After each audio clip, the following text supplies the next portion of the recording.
ఏపీలో మరో వారం పాటు భానుడి బగబగలు కొనసాగనున్నాయి. ఈ నెల 19 నుంచి 24 వరకు గరిష్ట ఉష్ణోగ్రతలు నమోదయ్యే అవకాశం ఉందని అంచనా వేస్తున్నారు. ఏకంగా 45 డిగ్రీలు దాటే అవకాశం ఉందంటున్నారు. ఎండకు తోడు వేడిగాలులు వీచే అవకాశం కూడా ఉందని అంటున్నారు. ఈ వారం పాటు ప్రజలు జాగ్రత్తగా ఉండాలని సూచిస్తున్నారు. ఇటు పలు ప్రాంతాల్లో వర్షాలు పడే అవకాశం ఉందంటున్నారు.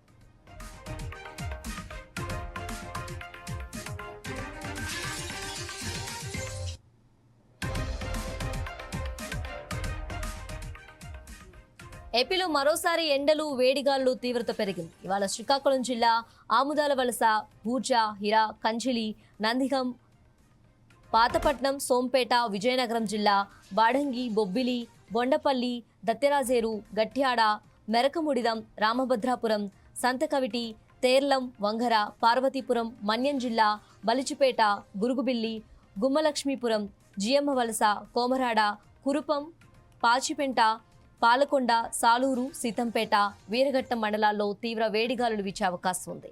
అలాగే మరో 24 మండలాల్లో వేడిగాలులు ప్రభావం చూపే అవకాశం ఉందని ఏపీ విపత్తుల నిర్వహణ సంస్థ తెలిపింది. మంగళవారం 84 మండలాల్లో తీవ్ర వేడిగాలులు, 245 మండలాల్లో వడగాలులు వీచే అవకాశం ఉందని అంటున్నారు.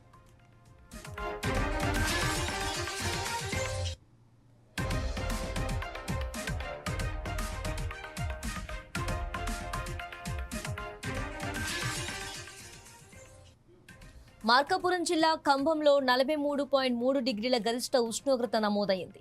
మరోవైపు ద్రోణి ప్రభావంతో ఇవాళ పార్వతీపురం, మన్యం, అల్లూరు సీతారామరాజు, పోలవరం, చిత్తూరు, కర్నూలు, అనంతపురం జిల్లాలో అక్కడక్కడ పిడుగులతో కూడిన తేలికపాటి వర్షాలు కురిసే అవకాశం ఉందంటున్నారు. 2026 మే 16 నాటికి నైరుతి రుతుపవనాలు ఆగ్నేయ అరేబియా సముద్రంలోని కొన్ని ప్రాంతాలు, నైరుతి ఆగ్నేయ బంగాళాఖాతంలోని కొన్ని భాగాలు, అండమాన్ సముద్రంలోని అనేక ప్రాంతాలు, నికోబార్ దీవుల్లోకి విస్తరించాయని ఏపీ విపత్తుల నిర్వహణ సంస్థ తెలిపింది. కేరళలోకి రుతుపవనాలు మే 26 నాటికి ప్రవేశించే అవకాశం ఉందని అన్నారు.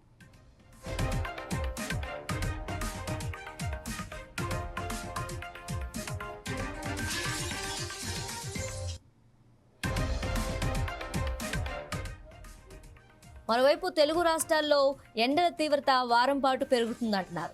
ఈ నెల 19 నుంచి 24 వరకు గరిష్ట ఉష్ణోగ్రతలు నమోదయ్యే అవకాశం ఉందంటున్నారు. సగటు ఉష్ణోగ్రతలు 45 డిగ్రీలు దాటే అవకాశం ఉందంటున్నారు.